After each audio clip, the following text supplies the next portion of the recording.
probably seen him on Facebook, probably on a videotape at home, probably somewhere.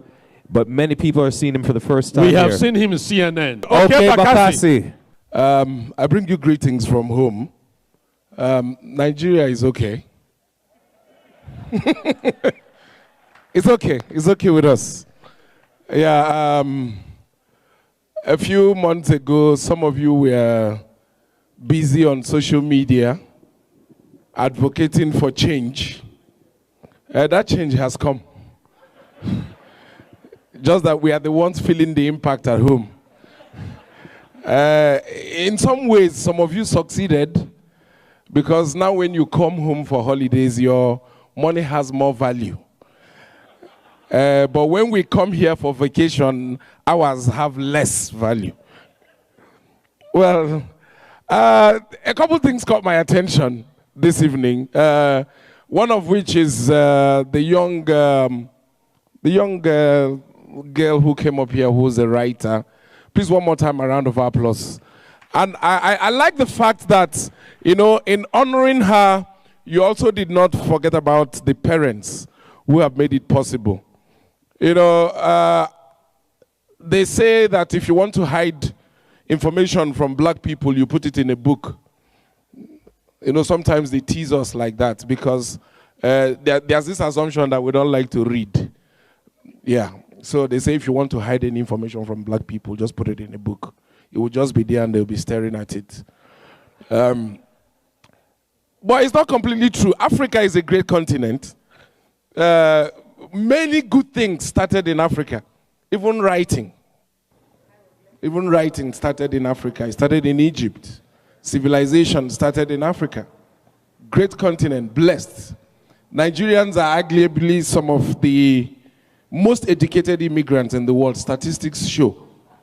We're also a very rich country. At some point, we were the world's 6th largest producer of oil. You know, but Africa's biggest problem is leadership. You know, you can't have everything. So in some parts of the world, God has punished with bad weather. Maybe our own punishment is bad leadership. You know, yeah. So we take it. We take it. But our people did well with oral tradition. Africa was an advanced society. Good system of government. Everything that it takes to be a superpower, Africa had. But we didn't manage it well, maybe. You know, so some people came with better intelligence, came into Africa as missionaries, handed us Bibles and destroyed idols, converted us from our traditional way of worship to Christians, and we welcomed them because Africans are very welcoming.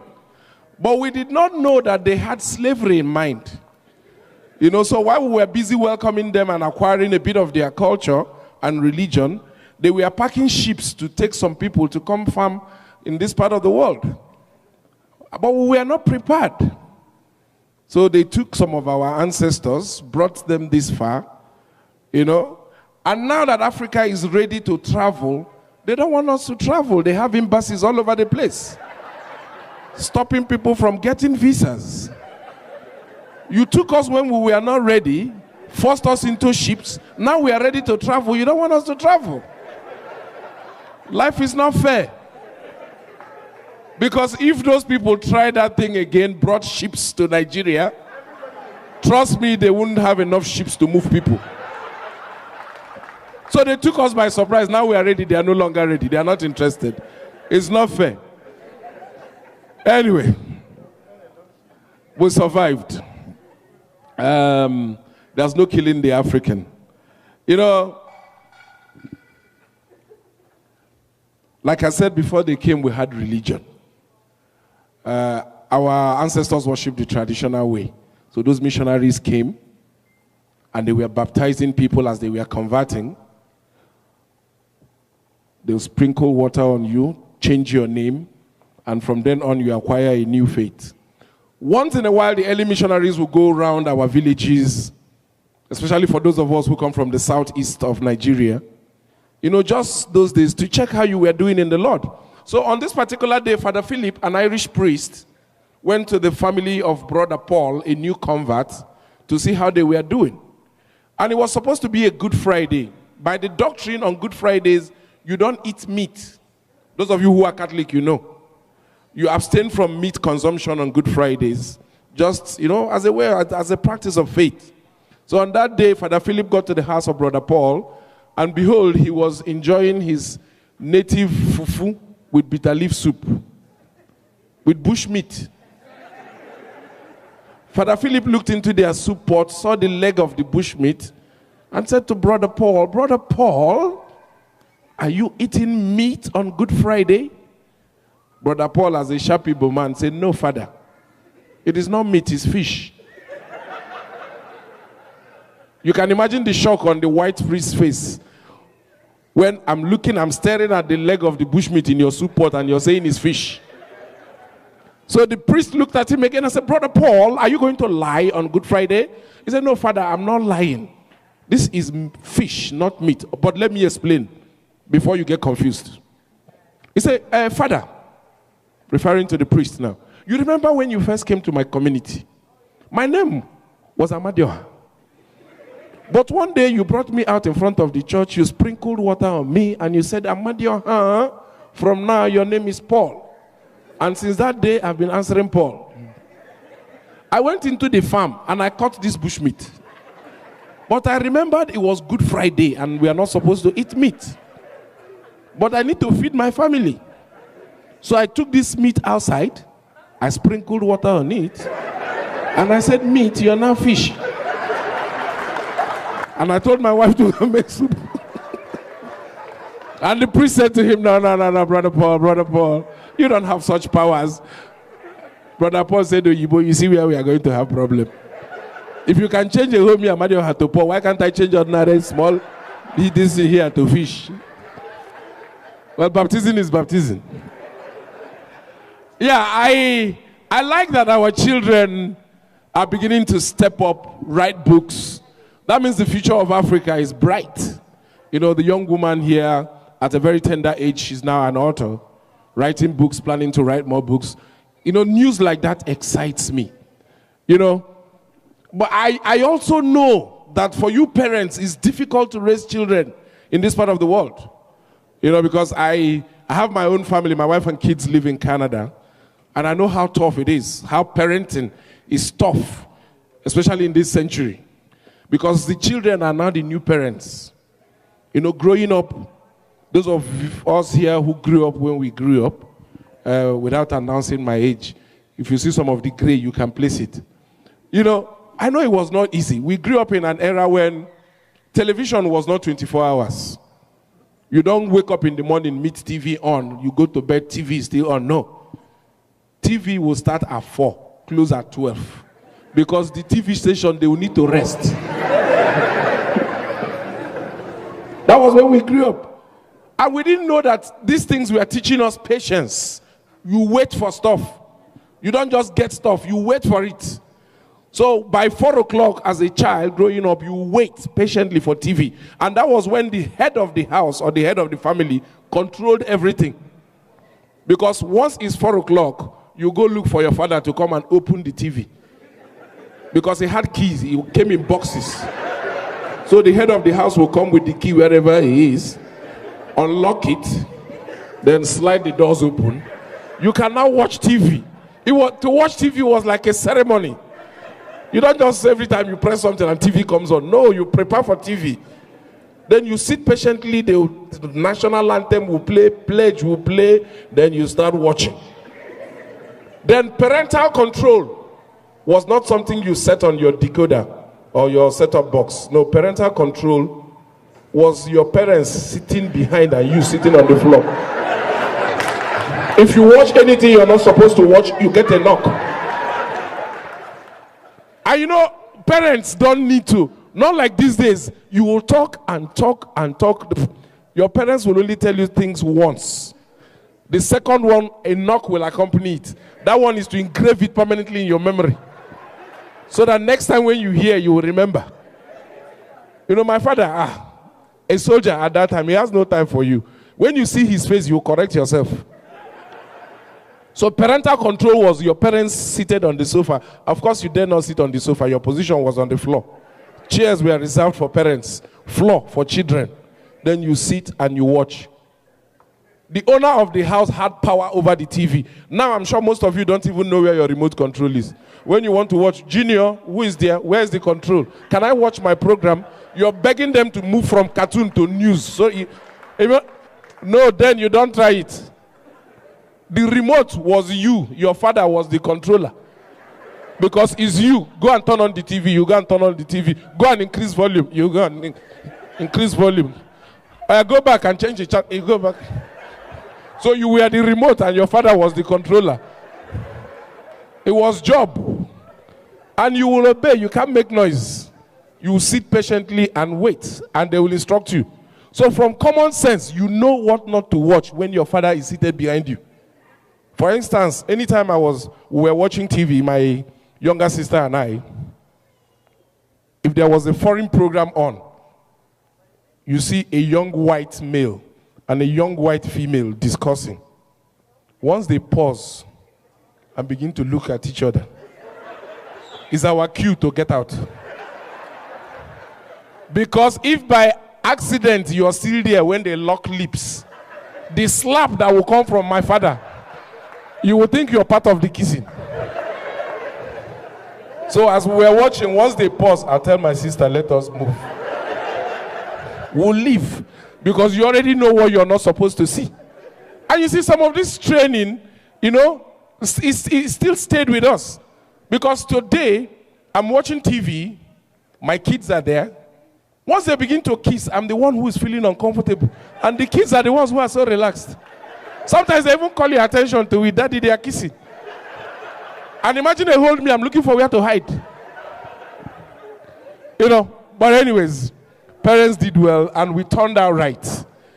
And of course, please, a round of applause for all the mothers here, all the mothers. Our mothers did an amazing job. Our mothers, they did a wonderful job, of training us. Those were the days when mothers used to give eye signal. If your mother took you to somebody's house, you get the warning first before you leave. No matter what they offer you, you're not hungry. Are you listening? No matter what they serve, no matter how good looking or tasting, you are not hungry. What did I say? Mommy, I'm not hungry. Say good.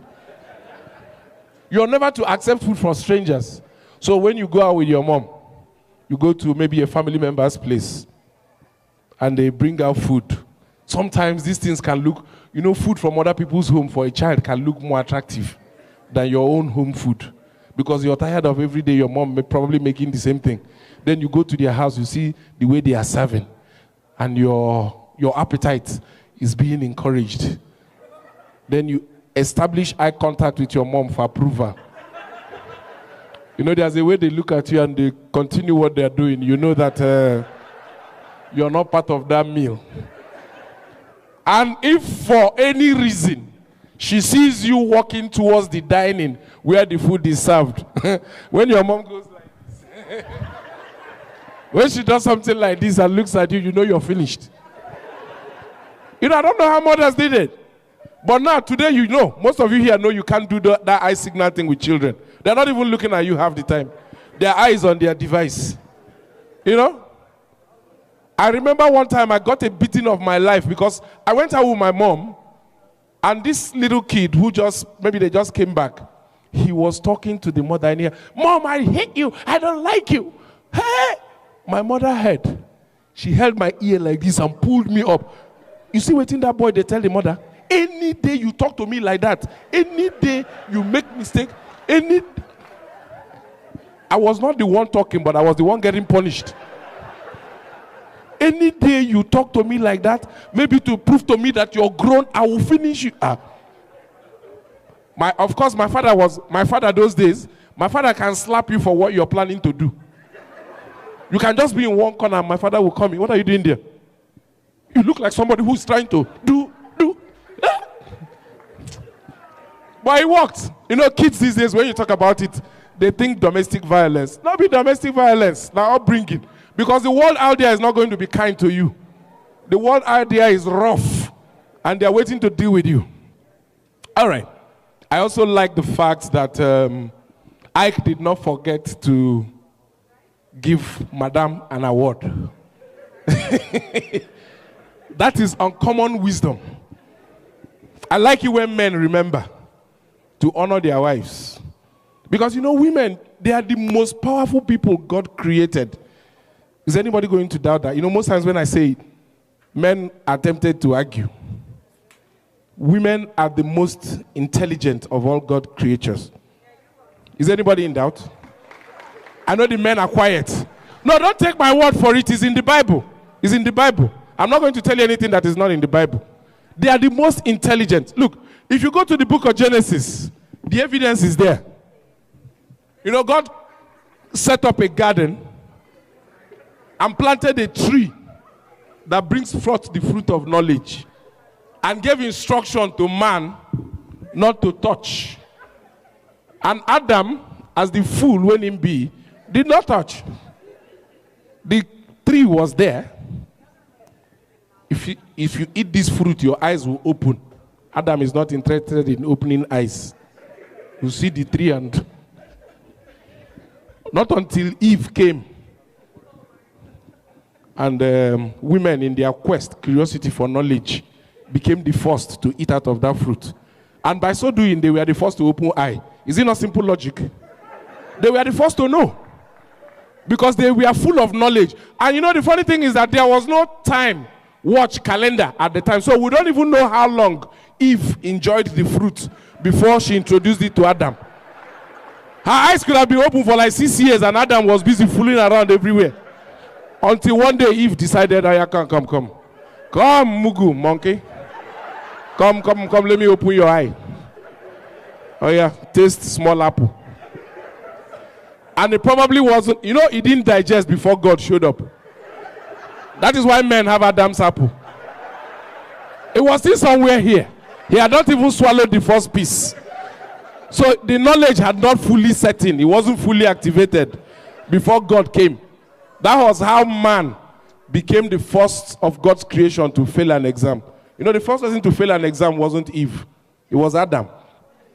A simple question of geography, question of location. Adam, where are you? Simple answer, I'm in the bush. Or I'm in the garden. But instead of giving a geography answer to a geography question, he gave fashion design answer. Adam, where are you? He said, I'm naked. Now, what is the relationship between your state of dressing and your location? That was what annoyed God. And God looked at him and said, how can somebody I made in my image be this dumb? That was why man was thoroughly punished for an offense that a woman committed. But there's a place, in some areas we are better than women. When it comes to kindness, we are better.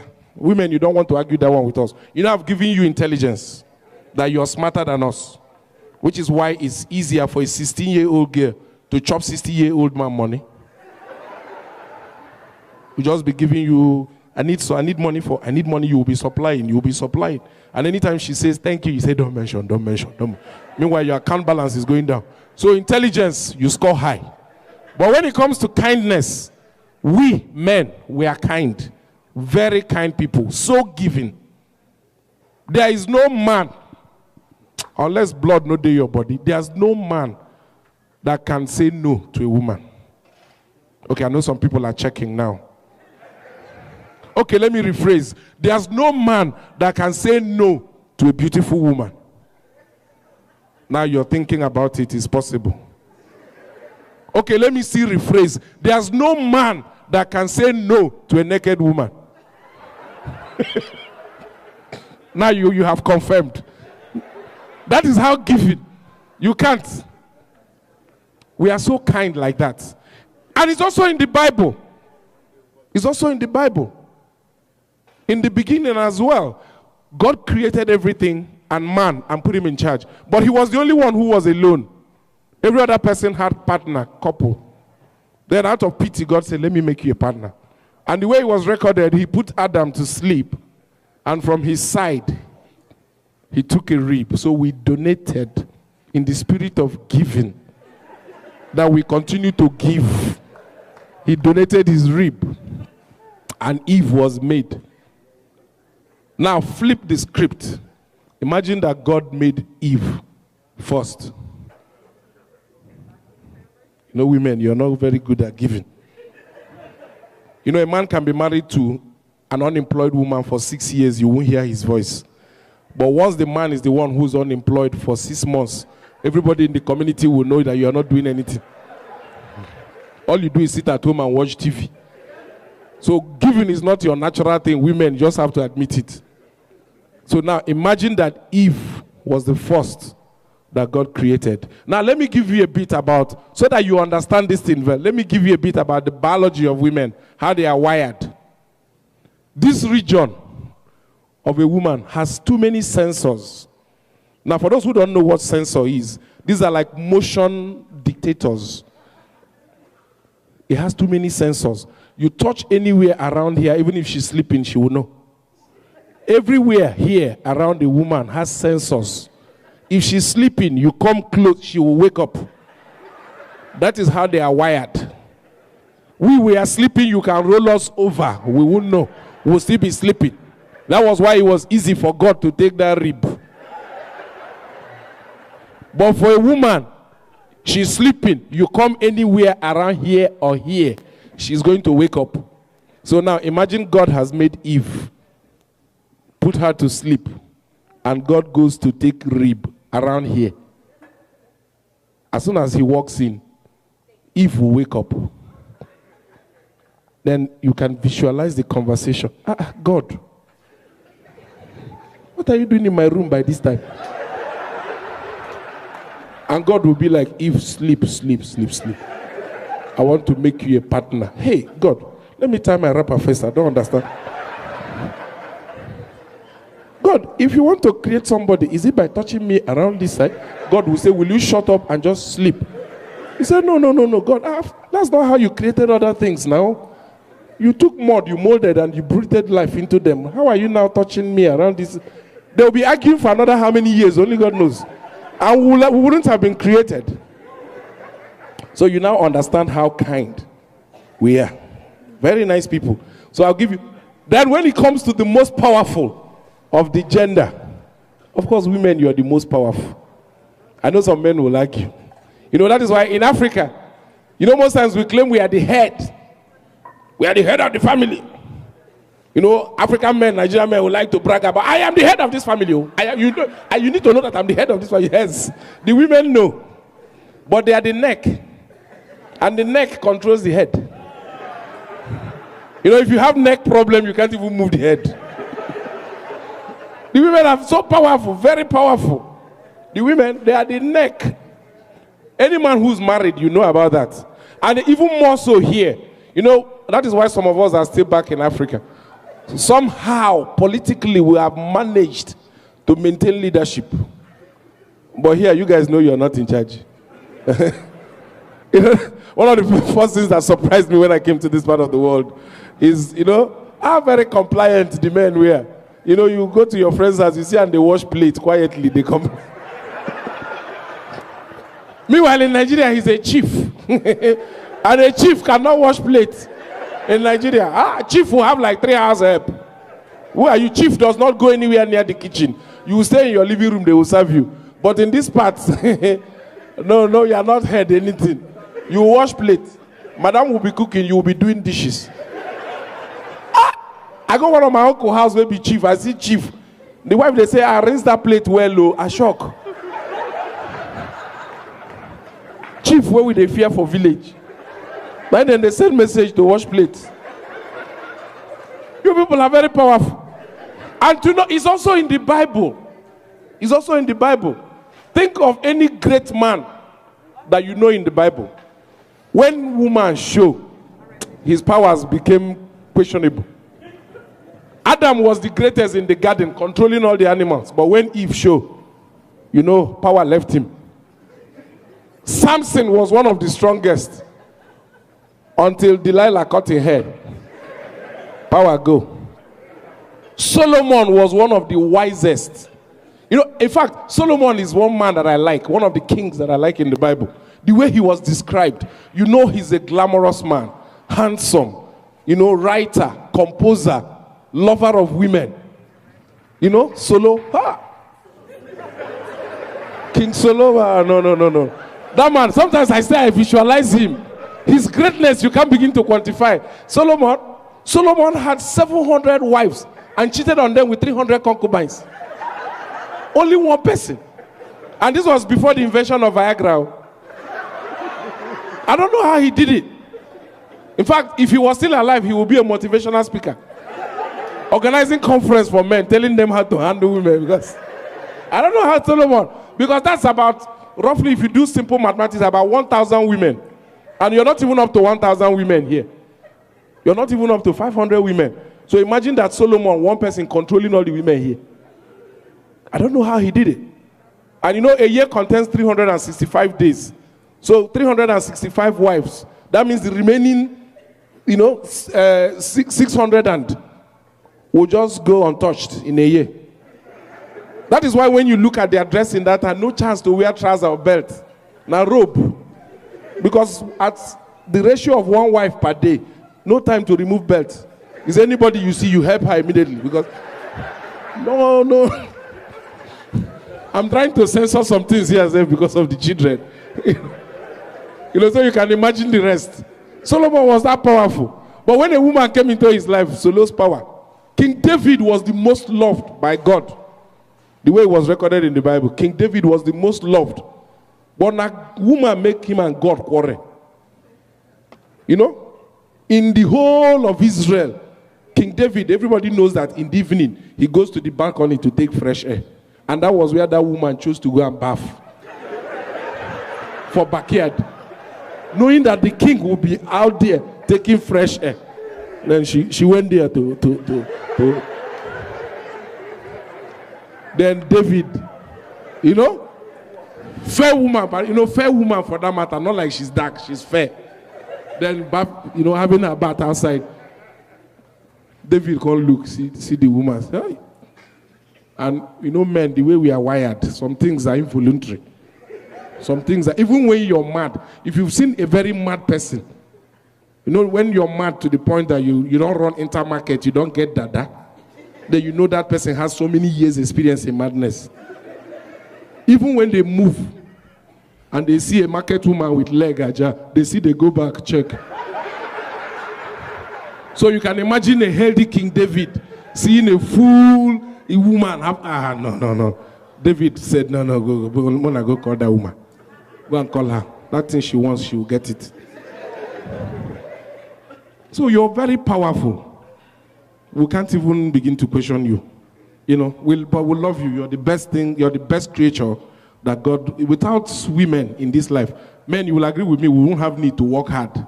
Wait till they get up for money and go work when God has put everything in the garden. If there were no women, we'll just wake up, climb the nearest mango, eat, hunt antelope, eat, and go back to sleep. Maybe play Ludo or what? Go back to sleep, wake up and eat. All this hustle and acquisition is just so that you can attract the best women. Men wouldn't have bothered to do anything. All these inventions wouldn't have been done if you were not around. The competition is there because you're there. Everybody wants the best, the finest. So we keep working hard. Any day we want to go another planet, we'll go to sleep. And relax. We can't kill ourselves. Because a lot of men, you know, statistically back home, there are more widows than widowers. You know that. If you go to church in a typical Nigeria or, you know, my village church, you find more widows than widowers. The men are going quick. Because we overwork. We not overwork us. They tell you, oh, you know, the only time your wife agrees you're the head of the family is when there's a bill to pay. Honey, you know you're the head of this house. And these bills are coming up. You have to do something. Then to defend your title as head of house, you keep working until you pack up. My father has been dead now for 10 years. And now when my mother, they even go abroad, they go places.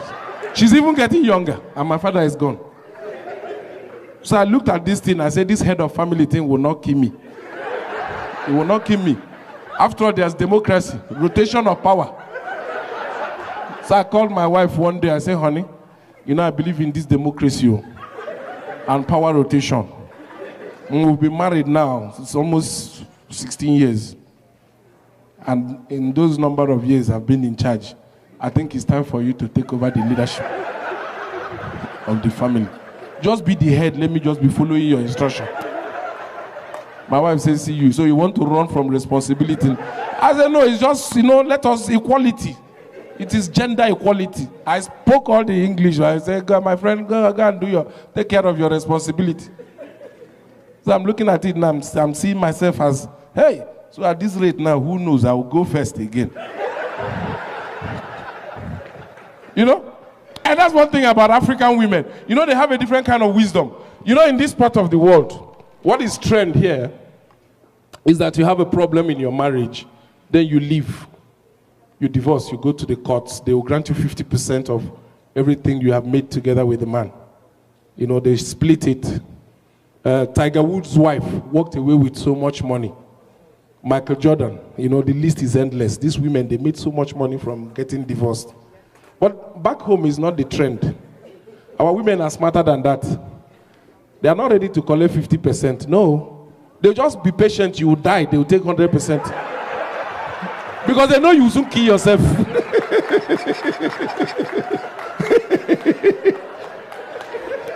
They know your life expectancy is very short. Especially when you're being unfaithful. You're carrying women outside. They will soon kill you, no problem.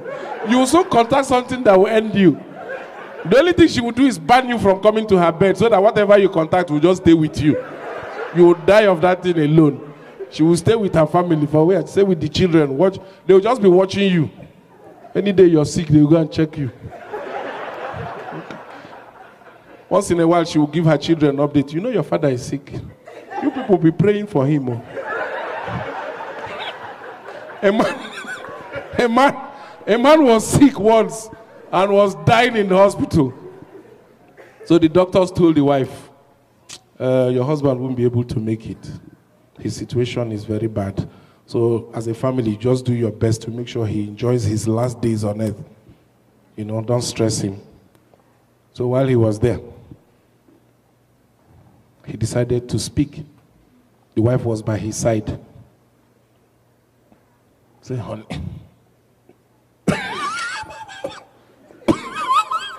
The wife said, calm down, take water. He said, leave water. I want to speak. The wife said, shh. They say you shouldn't talk, just rest. He said, what? I need to talk. The wife said, okay, go ahead. You remember, you know that since we've been married, you've always been by my side. The wife said, yes. When I lost my first job, you were by my side. The wife said, yes.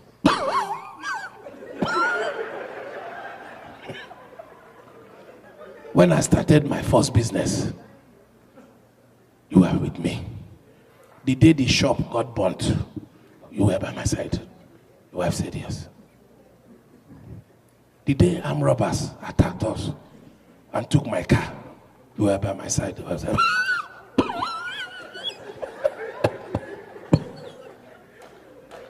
now that I'm dying, you're still by my side. The wife said, yes. He said, come off from my side, you carry bad luck.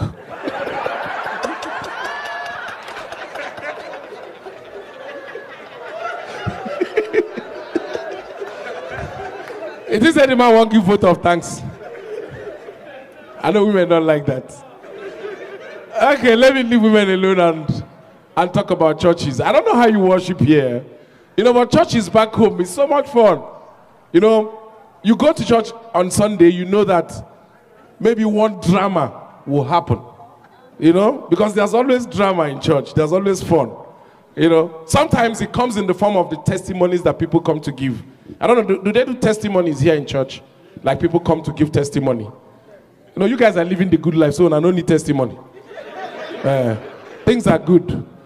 Back home, testimony. Nowadays churches censor it. They screen the testimony. They call you, what do you say God do for you? Let us hear. Before you tell the whole church and embarrass us. You know, but those days it wasn't like that. I'll quickly round up. I know I don't have so much time. Those days it wasn't like that. So they would just let people just come and give testimony until, okay, thank you. Until one day, a church pastor was totally embarrassed. The first person came, he was a young girl. Praise the Lord. We say hallelujah. Praise the Lord. Our Lord is good. We say all the time. Brothers and sisters in the Lord, I will not lie. Before I be a shower, hey, this was in church. Now, if you're Nigerian, you know what ashawo means. Ashawo is prostitute. And this lady was telling us in church, before I be ashawo, I don't do ashawo. The pastor was now giving them sign to cut her off. So they switched off the mic. I said before, I don't do ashawo for Ikeja.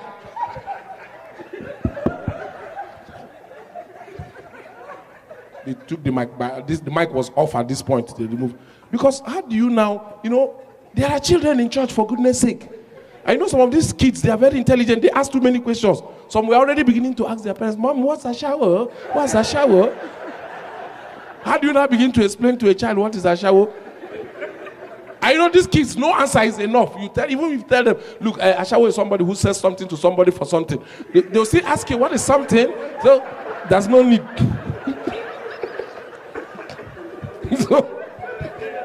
So they removed the girl. Next, the mother of the girl came. Praise the hallelujah. This is where my daughter they talk. This is a shower problem.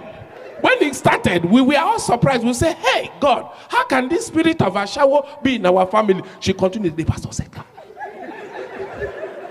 So they cut off the microphone again. They moved her out. So they said, allow the young man. So this time a young man came forward.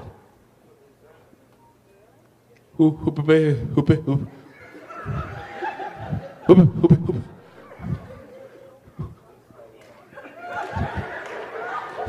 praise the Lord with hallelujah. Who praise the Lord with hallelujah. Our Lord. The Lord is good with all the time. Just talk. You know you're having difficulty speaking and you're doing all this praise the Lord. The Lord is good. Just go to the point. Say my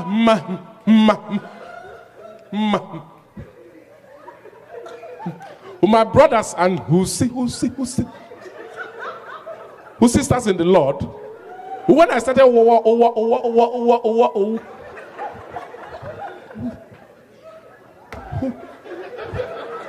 who worshiping in this church. That was in 1987. That time I used to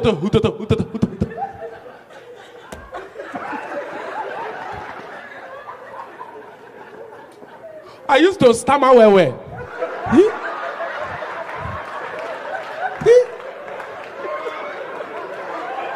I was confused. But one day, my friend brought me to this church, and the who pastor laid hands on me, and who prayed.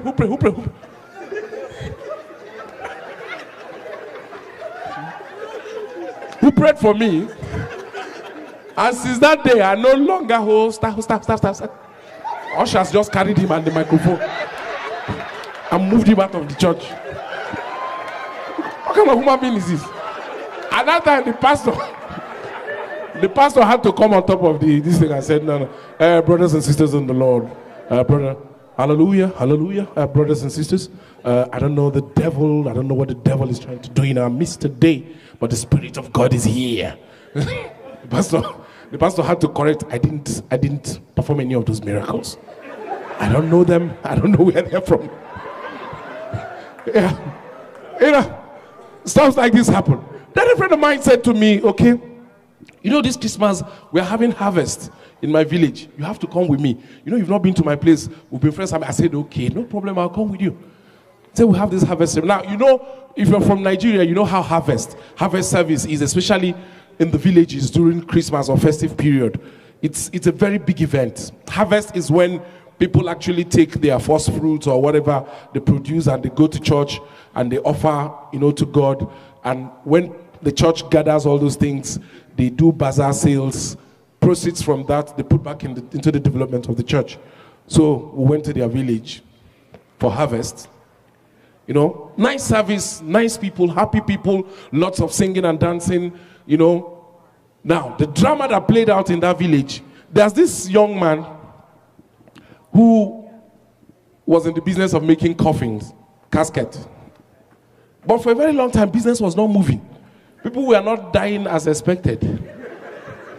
And he had projected and he had made so many coffins, expecting that as usual, but people, I think the standard of living probably improved. So people were not dying like that. And these things were beginning to pile up.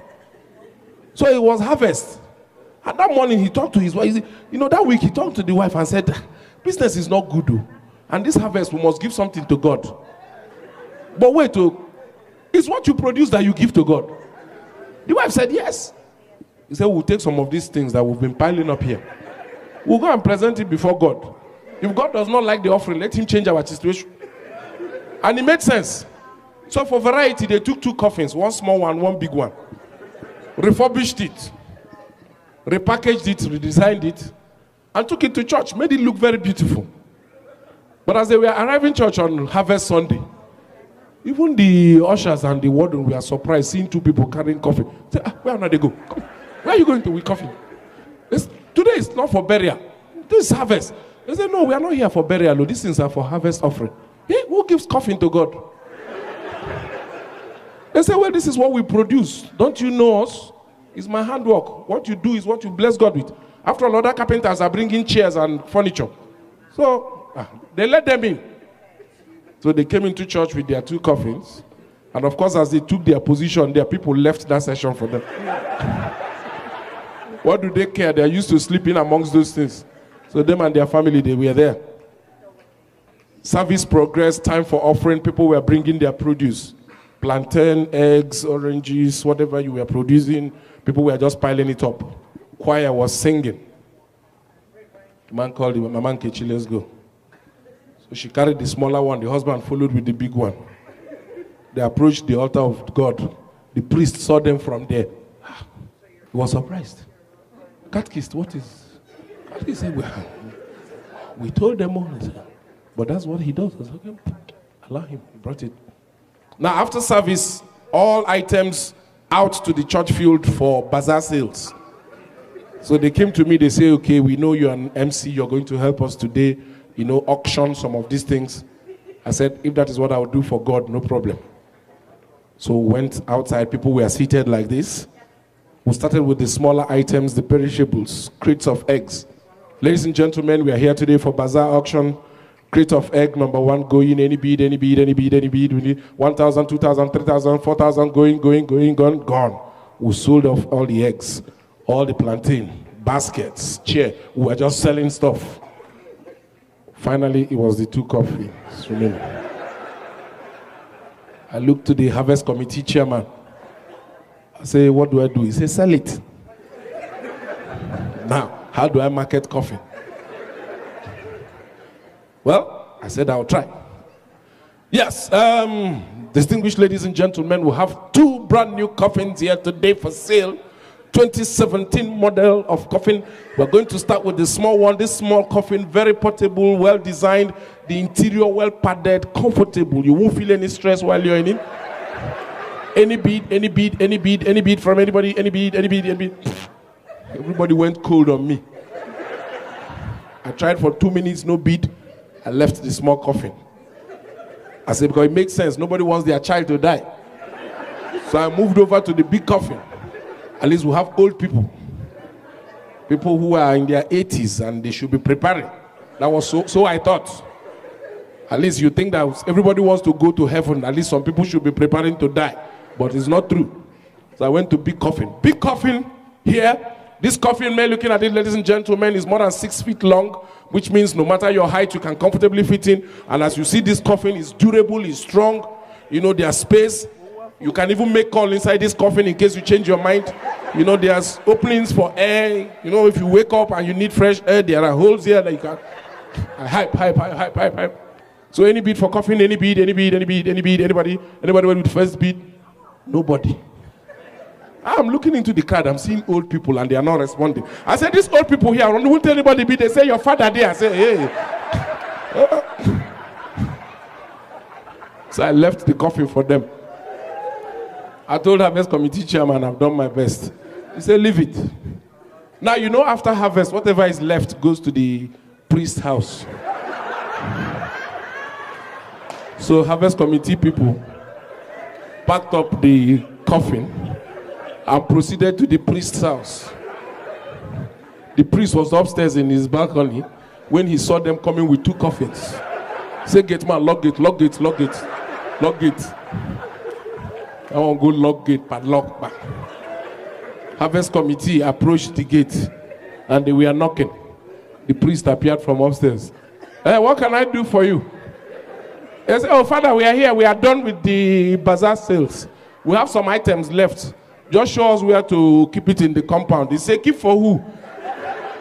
They say for you now, is normally anything that is left, we'll usually bring it here. No, he said, no, I dash Harvest Committee. Harvest Committee can keep it. Harvest Committee says, sir, we are not interested. As we speak, that coffin there, Church Road, belongs to nobody. Well, that's the reality of life. I guess you guys want to dance, so I won't take much time. Thank you very much. Bless you.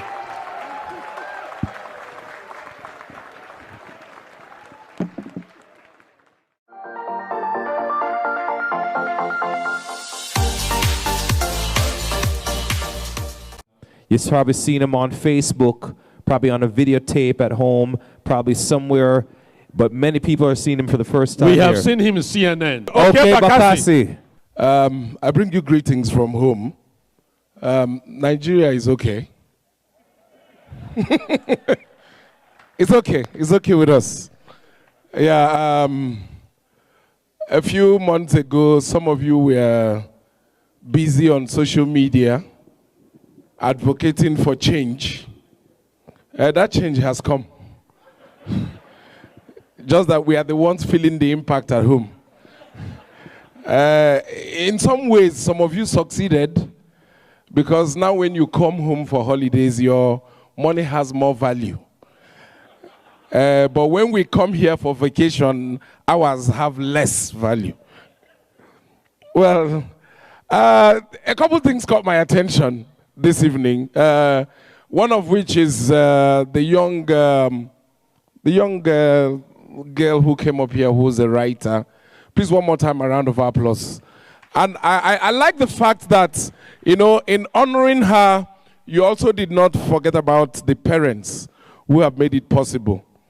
You know, they say that if you want to hide information from black people, you put it in a book. You know, sometimes they tease us like that because there's this assumption that we don't like to read. Yeah. So they say if you want to hide any information from black people, just put it in a book. It will just be there and they'll be staring at it. But it's not completely true. Africa is a great continent. Many good things started in Africa. Even writing started in Africa. It started in Egypt. Civilization started in Africa. Great continent, blessed. Nigerians are arguably some of the most educated immigrants in the world, statistics show. We're also a very rich country. At some point, we were the world's 6th largest producer of oil. You know, but Africa's biggest problem is leadership. You know, you can't have everything. So in some parts of the world, God has punished with bad weather. Maybe our own punishment is bad leadership. You know, yeah. So we take it. We take it. But our people did well with oral tradition. Africa was an advanced society, good system of government, everything that it takes to be a superpower. Africa had. But we didn't manage it well, maybe.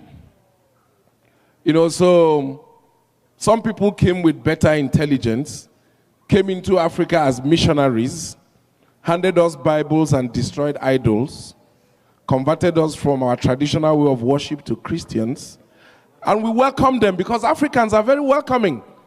But we did not know that they had slavery in mind. So while we were busy welcoming them and acquiring a bit of their culture and religion, they were packing ships to take some people to come farm in this part of the world. But we were not prepared. So they took some of our ancestors, brought them this far, and now that Africa is ready to travel, they don't want us to travel. They have embassies all over the place, stopping people from getting visas. You took us when we were not ready, forced us into ships. Now we are ready to travel. You don't want us to travel. Life is not fair. Because if those people tried that thing again, brought ships to Nigeria, trust me, they wouldn't have enough ships to move people. So they took us by surprise. Now we are ready. They are no longer ready. They are not interested. It's not fair. Anyway, we survived. This is not your regular show. It is an interactive section powered by the masses. You go Nigeria, you wake up, you go come. I just said now, I don't go Nigeria. Where we discuss issues that cut across politics, security, health, current affairs, governance, and so much more. Slices of humor to keep you entertained and thrilled. We are the GPKM Street Talk Team.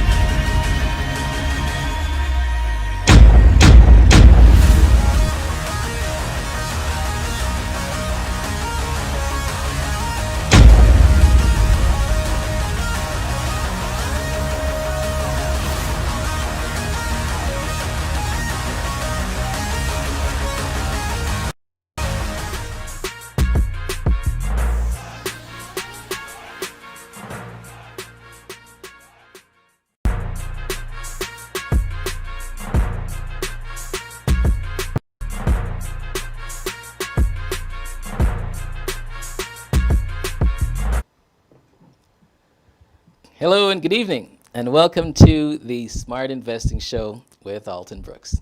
It is Monday, March the 15th. The month is going by real quickly. Spring is around the corner. Tonight's show, we're talking about financial freedom with our guest this evening.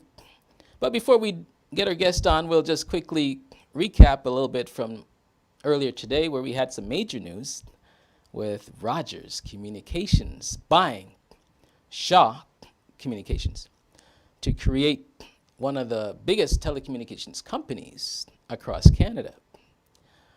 Now, if you were owning Shaw shares, you actually were rewarded quite richly. The stock was up well over 50% or more. If you invested in Rogers, you also came out ahead.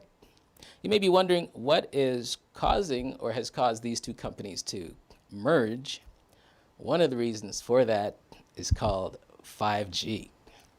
That's the next generation of telecommunications heading our way. You become friends. You shake hands and you allow them to purchase or merge with you, which is what happened today. Of course, when mergers happen, usually leads to layoffs. Shaw and Rogers have promised to actually hire employees in Alberta. Let's hope that they stick to that plan and across Canada not to lay off too many people. But of course, that will be one of the consequences of this merger. Of course, there's also less competition. We have Bell Canada, we've got TELUS as their major competitors. With one out of the fold, now there's only 3 instead of 4. Usually that will lead to price increases. But hopefully it'll also lead others to step up and take the place of this fourth company that's disappeared and to offer more competition. Another piece of news to look out for is when it comes to marijuana. New York State has taken steps and actually are very close to legalizing marijuana. And once that happens, the marijuana stocks will start flying once again, as more and more states continue to legalize this particular industry. And of course, with Biden as president, it's a matter of time before the federal government legalizes as well. So keep an eye on that piece of news, as that will have some effect on the markets this week. So we're talking about generational wealth tonight. We're talking about getting people in a state of financial freedom. And for that, I have my guest on this evening, the CEO and founder of Flip and Floss. His name is Andre Smith, and he will join me momentarily. This is an individual actually who has won a CBC Volunteer Community Award just last year. He's put a lot of time and effort into educating those who are willing to listen. And we have him on here tonight to talk about financial information and also his book. Later on in our discussions, we will touch base on that. So Mr. Smith, welcome to our program. Thanks for having me, Alton. You are certainly welcome. So give us a little bit of your background. Tell us a little bit about yourself and anything you wish to share. Of course. So for those who know me, knows that I'm from Spanish Town, Jamaica. Moved to Canada about 10 years ago. Actually, this year is going to make 10 years. So finally reaching my decade in this country. I'm a graduate of a school in Toronto. I won't name the school yet because apparently there's something coming up regarding that. But I completed my undergrad in accounting, and I'm currently pursuing my Chartered Professional Accounting designation. And so, as you rightfully mentioned, I founded Flip and Floss, which is an acronym for Financial Literacy and Investor Program, and Future Leaders Obtaining Sufficient Skills. Something I'm really proud of, and the work that we've done in the past and the work that we continue to do for the community. So tonight we're talking about financial freedom. I'm sure everyone's got their pen, their paper handy. They're ready to write down, they're ready to tweet, text, talk. Give us some simple strategies when it comes to financial freedom that anyone can understand and do. What are some of the things that people can do to better themselves financially? Mm-hmm. Of course. Well, the first step is really coming up with a plan of what financial freedom or financial independence mean for you. Of course, it will mean different things for different people. And so in that plan, you want to outline your goals as it relates to the short term. So it could be what you intend to achieve in the first year, 5 years, when you retire, etc. So that's the first step, is figuring out that plan. And a lot of people would create a vision board because having your goal visually on your wall really helps you. So that's the first step. The other thing is you want to do an assessment of your current financial situation to see where you are currently. Am I in debt? Am I in a surplus? How much am I making? What will it take to get to that point of financial freedom, whatever it looks like for you? The other thing you want to do is, if you're currently in debt, you definitely want to come up with a plan to get out of it and stay out of it, right? So there are different methods and strategies that you can utilize to get out of debt. We actually shared some of those in our recent newsletter. So that's the other piece. And then, you want to figure out how you're going to sustain, your income. And I like to tell people to have multiple streams of income. I've heard a lot of people say, I have a job that's safe. As we've seen with COVID, that no job is safe, and unfortunately, a lot of people lost their jobs. So you definitely want to build multiple streams of income as you're working toward financial freedom. And if you have a salary and you start investing in the stock, which is something Alton talks about on this show all the time, you could potentially create 3 streams of income, capital gains and dividend, right? So building that multiple stream of income, and it does require a lot. to start investing. You can start with $100, 500, any amount. Then you want to create a savings plan, right? Figure out how much you're going to save from your current income. You definitely want to do that. And I mean, all of this plan should be captured in a budget that tracks how much you make, how much you spend, how much you're going to save. Those would be some of the simple tips that I'd really give. And overall, your attitude and behavior toward that plan is what is extremely important. A lot of people, you'll hear this, is that it's not how much you make, it's how much you save. Right? Yeah, it's And so that interesting. behavioral piece becomes important. It's interesting you talk about it's not how much you save, as just last week, I believe, a professional hockey player making millions of dollars declared bankruptcy. Yeah, And he's actually still playing. So you Right. wonder how someone making millions can actually be in a position where they're still an active player right. but is in bankruptcy. So tell us about the importance of managing your money, because I mean that is a big fail.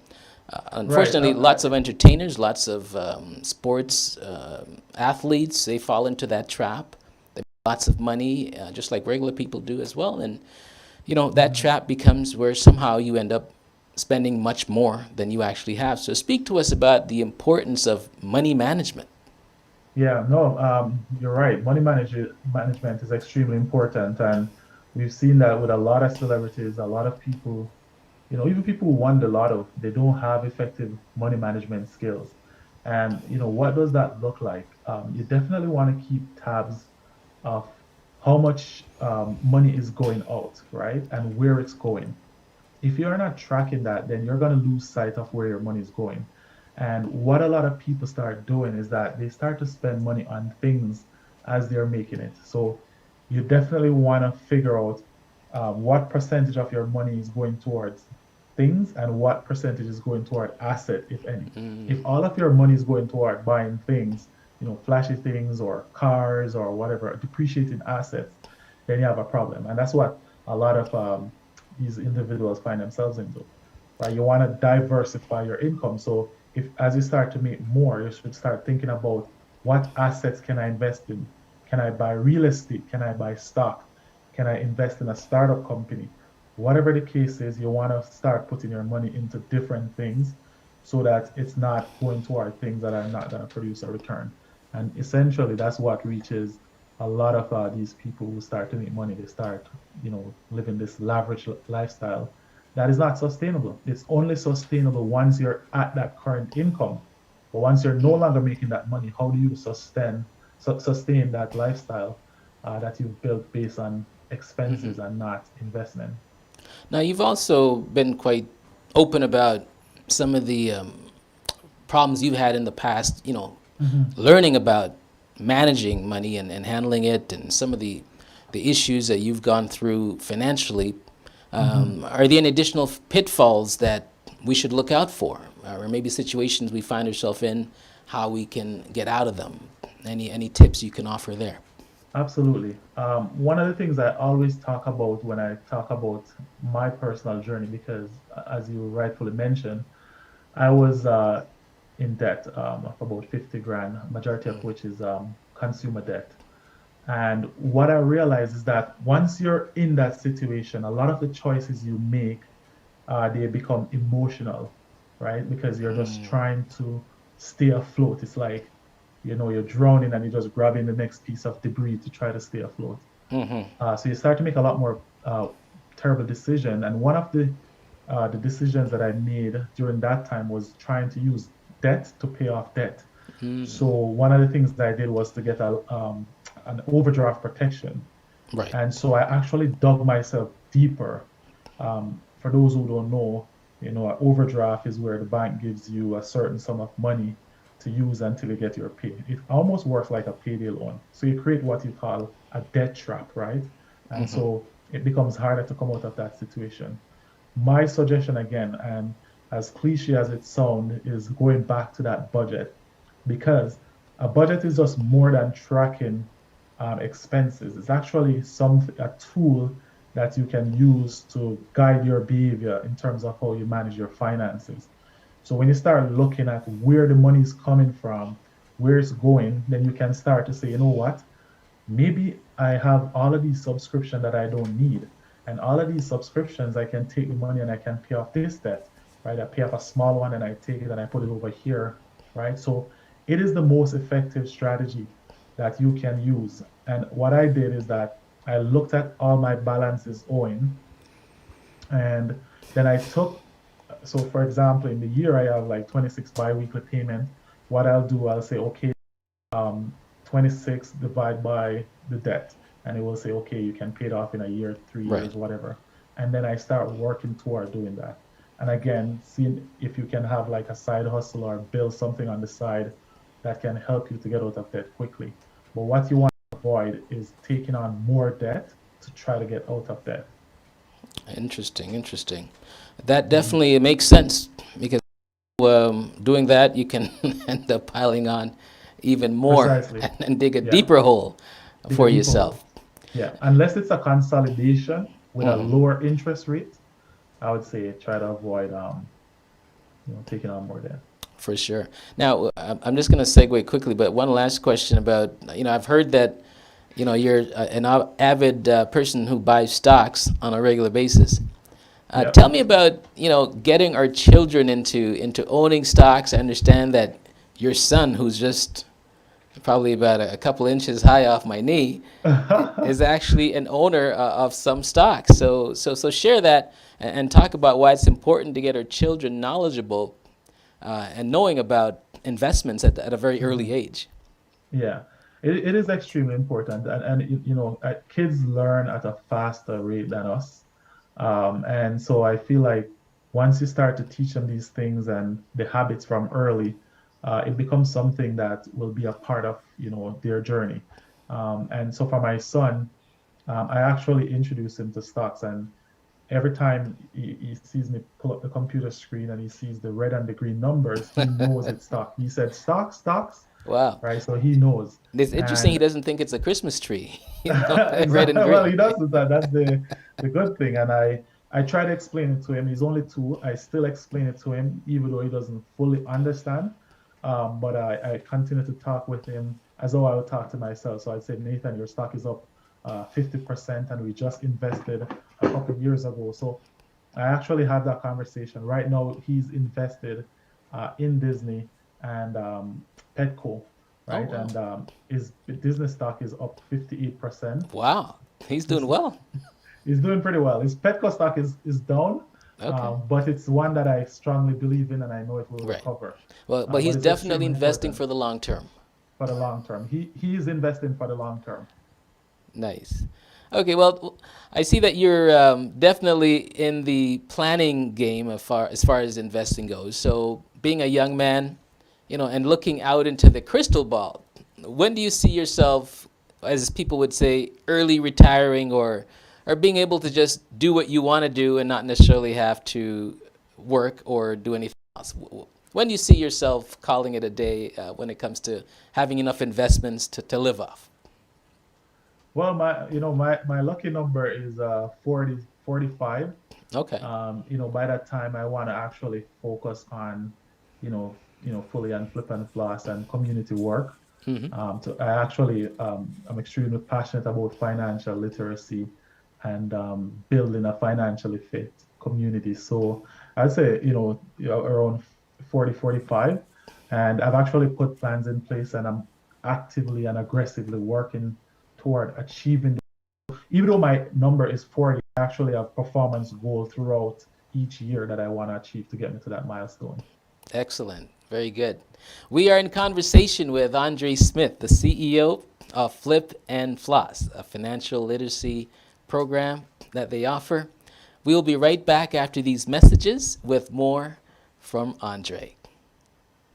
You can officially download our free GBKM app from the App Store and the Google Play Store, okay? Now, what is the best thing about this app? Well, it is that you have all of the features from the website that is portable, in your hand, ready to use and ready to go. Now, I'm just gonna guide you through what we have available on our app right now. So here, this is the page where you can watch our live TV, our GBKM TV. You can watch live, enjoy the shows live.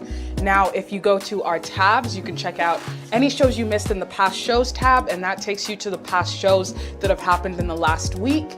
And if you just scroll down, you can see those past shows in order, chronological order, with their dates next to them as well. So if you've missed a show, no worries, just go to the past show tab and you can catch up on your favorite GBKM entertainment. Going back to our menus tab again, you can check out our upcoming shows so you do not miss any past shows.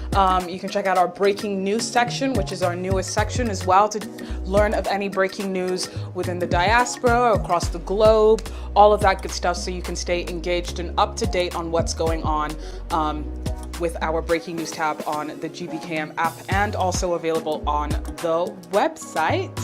And as you can see, there are other tabs there. You can listen to our live radio, our live TV.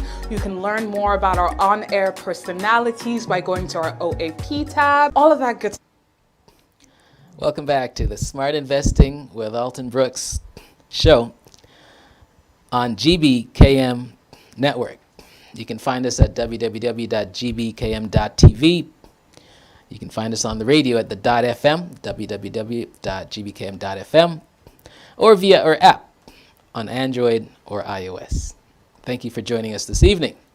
And we have the pleasure of having with us the CEO and founder of Flip and Floss, Mr. Andre Smith, with us this evening. And we continue our conversation. And we'll talk about, when it comes to investing, a lot of people may not necessarily have the knowledge or feel that they have the aptitude to understand it. How much time do you think people as a whole should spend trying to understand more about it? Or how much time should they spend reading to try to help formulate for themselves where they need to go? That's a pretty good question. I'd probably say anywhere between 20 minutes to an hour, depending on, how much time you have. But it's definitely something you want to read on every day. Like personal finance, you can never learn too much, and there's a lot to learn. Investing can be challenging for a lot of people. It's a new area, so you definitely want to make sure you understand. I would probably say start with doing a search about fundamentals of investing, so that you're learning basic concepts. But it's something that you're going to continue to learn. As much as I know a lot about investing, I still continue to learn, and I read every single day about every investing. day. That's a lot of reading. It is a lot of reading, but you know what? You learn a lot, good stuff. Yeah. So in other words, you have to make a commitment to You have to doing make it a on a commitment. regular basis. Definitely. Now, speak about the pressures of family or other coworkers and other people when it comes to trying to understand what you're trying to do. Talk about when it comes to making better choices, how do you manage or handle that peer pressure or otherwise that may be there, whether it's family, whether it's coworkers, whether it's your neighbor, someone buys a car next door, you got to go buy a better car. Your brother, your sister, has a great wardrobe, so you got to go upgrade yours as well. So you have all these urges and pressures, but you're trying to do the right thing. So how do you sort of cope or manage that without sort of feeling that you're not being true to Well, yourself? thankfully at home it's not like that, because my wife and I are on the same page when it comes to finances. But definitely with friends, it is a challenge. Because a lot of the times, my friends, they want to do things spontaneously. They want to go and get the latest everything, and a lot of my friends are quite flashy, and so it is really hard, because sometimes I'm around them and I feel like, oh my God, I haven't shopped in a while. I haven't gotten, I've had my car going over 7 years now, Right. and I don't have the most expensive car, so. It is there. The peer pressure is there from friends, and sometimes people tell me I'm too cheap or I'm too this. So it is really challenging. But it's one of those things, because I wasn't like this in terms of my finances. But that they say repeated behavior becomes a habit, right? And I think because I've been conditioning myself like this for quite a while, it's almost like I've developed the propensity to block out I want to call it noise, right? So the pressure will be there, But it's something that will become a part of you over time. So you just keep pushing and take incremental steps. Just And build up so, that intestinal fortitude. yeah, there you go. Well, as you talk about flossing, I'm just going to flip over to Good you one. I love being an it. author. And your first book, or maybe it's not Yes. your first book, but the first one that I've read, Living Purposefully Beyond the Walls of the Ghetto. Congratulations on you becoming a well-known author through this book. Thank you. And, I actually did read it quite thoroughly. It was quite personal, actually. And I commend you for, showing the strength that you showed and actually being so open about everything that, life is thrown at you. So I commend you for that. Before we Thanks. continue, I'm just going to remind viewers, we're going to put up my email address on the screen. And we're going to give away a copy of this book tonight, along with a deck of playing cards as well, which is actually a flip and floss playing card deck, which actually teaches you while you play. So the first person that can tell me the university in Toronto that Mr. Smith went to will be the winner of his book and playing cards this evening. So take a look at your screen for the email address, and the first person with the right answer to his alma mater locally here in Toronto University will win this prize. All right. So looking back at the journey throughout the book that you talked about, do you have any regrets about any parts of it, or anything that you've gone through in life? Do you have any regrets about any of it? I would say no. The things that some of the things I described in my book, they're beyond my control. But I think my journey, it has prepared me for the man that I've become, and I'm actually proud of the person that I am. Could certain things play out differently? Definitely, yes. Could I avoid certain experience? Yes. But I've used those to make me a better person. And reflecting on the person that I am today, I would say I don't really have any regrets. There are certain things that I've described in the book, and the winner of the book will actually get a chance to see what I talk about. But I think in terms of regret, the persons responsible for some of these things, they are probably going to be the ones in regret when they really see the person that I've become. Right. Now, I'm not going to give anything away out of the book so that Yeah. it doesn't ruin anything for anyone. But you talk about that getting your family out of the ghetto was one of the greatest achievements that you looked forward to. So I want to know, how did it feel when you actually accomplished that, when that day came and you were actually able to say, yes, I did it? How did that feel? It actually felt really good, and it is crazy because it didn't feel that way until I got married and started my own family. That it really dawned on me that I'm actually out of the ghetto, Right. and I have a new life, and I have my family, and all my siblings are here with me. But it felt really good because it is something that I really look forward to. At the time, it was my grandmother,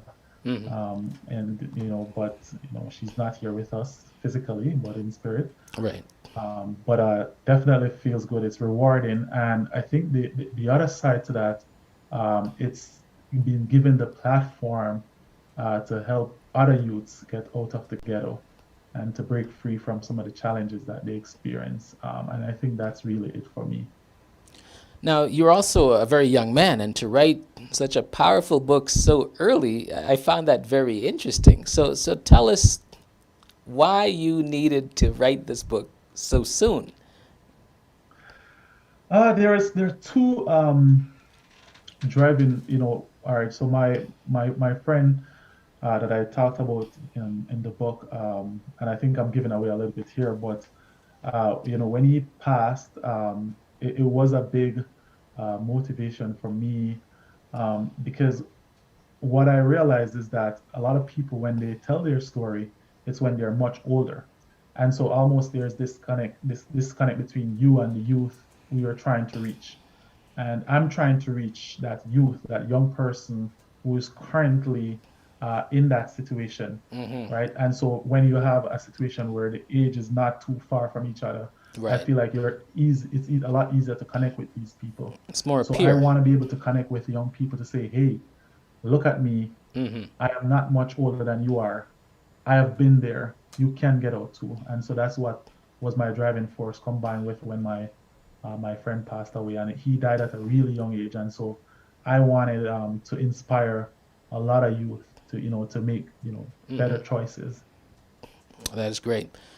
Now, in closing tonight, give me one last answer to a question. What would you always like to do as soon as you get more time to do it? Spend time with my son. Okay, that is terrific. It's crazy because I'll tell you, I love to be on the road doing things, but it's like these days is every time I'm out and I know I'm busy and I think about him and I'm like, no, I have to go home to go see him. Nice, So nice. definitely something I love doing, spending time with him. Well, we don't get enough accolades as responsible fathers, and you only hear about the ones who are not. So I'm glad that you have a platform to say that, you're proud to be a father, you're proud to take your place and do your rightful duty and provide and be a great husband. So congratulations for that. I wish you much success in the future. I'm sure that you will be successful with the drive that you have, and look forward to you calling it a day at your choosing and doing what you wish to do much more earlier than you anticipated. So thank you again for joining us tonight. That is our show for this evening. I'd like to thank you for taking the time to spend with us. May you have a safe week, and join us again next Monday night as we have a new guest to speak with. Thanks again, and have a great evening. Stuff. You can officially download our free GBKM app from the App Store and the Google Play Store, okay? Now, what is the best thing about this app? Well, it is that you have all of the features from the website that is portable, in your hand, ready to use and ready to go. Now, I'm just gonna guide you through what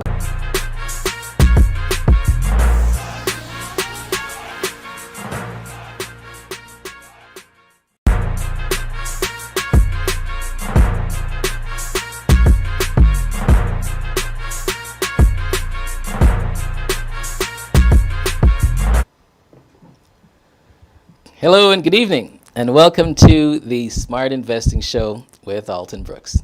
It is Monday, March the 15th. The month is going by real quickly. Spring is around the corner. Tonight's show, we're talking about financial freedom with our guest this evening.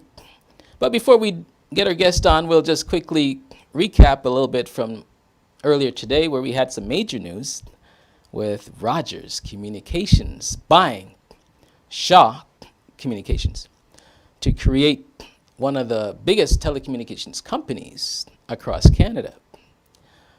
Now, if you were owning Shaw shares, you actually were rewarded quite richly. The stock was up well over 50% or more. If you invested in Rogers, you also came out ahead. You may be wondering what is causing or has caused these two companies to merge. One of the reasons for that is called 5G. That's the next generation of telecommunications heading our way, about 100 times faster than what we're currently used to when it comes to the internet. That requires a lot of capital outlay. And what companies such as Rogers and such as Shaw and others will find out is that it's going to cost a lot of money to get this installed across Canada and upgraded. So when your pockets are not deep or deep enough, you find your competitors that you compete with fiercely, and you become friends. You shake hands, and you allow them to purchase or merge with you, which is what happened today. Of course, when mergers happen, usually leads to layoffs. Shaw and Rogers have promised to actually hire employees in Alberta. Let's hope that they stick to that plan, and across Canada, not to lay off too many people, but of course that will be one of the consequences of this merger. Of course, there's also less competition. We have Bell Canada, we've got TELUS as their major competitors. With one out of the fold, now there's only 3 instead of 4. Usually that will lead to price increases. But hopefully it'll also lead others to step up and take the place of this 4th company that's disappeared and to offer more competition. Another piece of news to look out for is when it comes to marijuana. New York State has taken steps and actually are very close to legalizing marijuana. And once that happens, the marijuana stocks will start flying once again. As more and more states continue to legalize this particular industry, and of course, with Biden as president, it's a matter of time before the federal government legalizes as well. So keep an eye on that piece of news, as that will have some effect on the markets this week. So we're talking about generational wealth tonight. We're talking about getting people in a state of financial freedom. And for that, I have my guest on this evening, the CEO and founder of Flip and Floss. His name is Andre Smith, and he will join me momentarily. This is an individual actually who has won a CBC Volunteer Community Award just last year. He's put a lot of time and effort into educating those who are willing to listen. And we have him on here tonight to talk about financial information and also his book later on in our discussions. We will touch base on that. So Mr. Smith, welcome to our program. Thanks for having me, Alton. You are certainly welcome. So give us a little bit of your background. Tell us a little bit about yourself and anything you wish to share. Of course. So for those who know me, knows that I'm from Spanish Town, Jamaica. Moved to Canada about 10 years ago. Actually, this year is going to make 10 years. So finally reached my decade in this country. I'm a graduate of a school in Toronto. I won't name the school yet because apparently there's something coming up regarding that. But I completed my undergrad in accounting, and I'm currently pursuing my Chartered Professional Accounting designation. And so, as you rightfully mentioned, I founded Flip and Floss, which is an acronym for Financial Literacy and Investor Program, and Future Leaders Obtaining Sufficient Skills. Something I'm really proud of, and the work that we've done in the past and the work that we continue to do for the community. So tonight we're talking about financial freedom. I'm sure everyone's got their pen, their paper handy, they're ready to write down, they're ready to tweet, text, talk. Give us some simple strategies when it comes to financial freedom that anyone can understand and do. What are some of the things that people can do to better themselves financially? Mm-hmm. Of course. Well, the first step is really coming up with a plan of what financial freedom or financial independence mean for you. Of course, it will mean different things for different people, and so in that plan, you want to outline your goals as it relates to the short term. So it could be what you intend to achieve in the first year, 5 years, when you retire, etc. So that's the first step, is figuring out that plan. And a lot of people would create a vision board because, having your goal visually, on your wall really helps you. So that's the first step. The other thing is you want to do an assessment of your current financial situation to see where you are currently. Am I in debt? Am I in a surplus? How much am I making? What will it take to get to that point of financial freedom, whatever it looks like for you? The other thing you want to do is, if you're currently in debt, you definitely want to come up with a plan to get out of it and stay out of it, right? So there are different methods and strategies that you can utilize to get out of debt. We actually shared some of those in our recent newsletter. So that's the other piece. And then, you want to figure out how you're going to sustain your income. And I like to tell people to have multiple streams of income. I've heard a lot of people say, "Oh, I have a job that's safe."